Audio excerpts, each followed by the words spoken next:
Програмата за зачувување на природата во Македонија го објави вториот повик за предлози наменет за Сдруженијата на граѓани во реализација на мали проекти во брегалничкиот регион, кои ќе придонесат кон зачувување на природата и биолошката разновидност, подобрување на капацитетите на локалните заедници во настојувањата за зачувување на природата и одржливо користење на природните ресурси во брегалничкиот регион.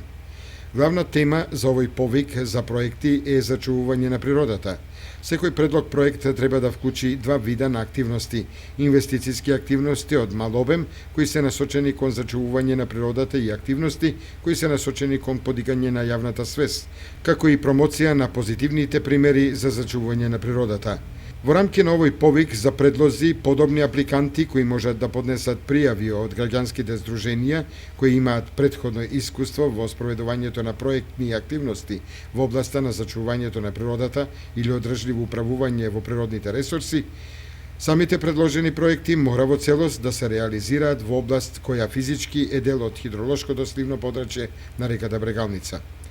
Предлог проектите треба да ги вклучат активностите поврзани со зачувување на биоразновидноста и георазновидноста, заштита и реставрација на екосистемот и загрозените видови, подобрување на состојбата и управување со области кои се од значење на биолошката разновидност, како и подигање на свеста за зачувување на природата и промоција на одржливо управување со природните ресурси. Максималната финансиска поддршка од програмата за зачувување на природата во Македонија, која може да ја добијат апликантите за имплементација на проектот, е 560.000 денари. Програмата за зачувување на природата ја финансира Швајцарската агенција за развој и соработка. Проектните активности треба да бидат доставени до 20 јули.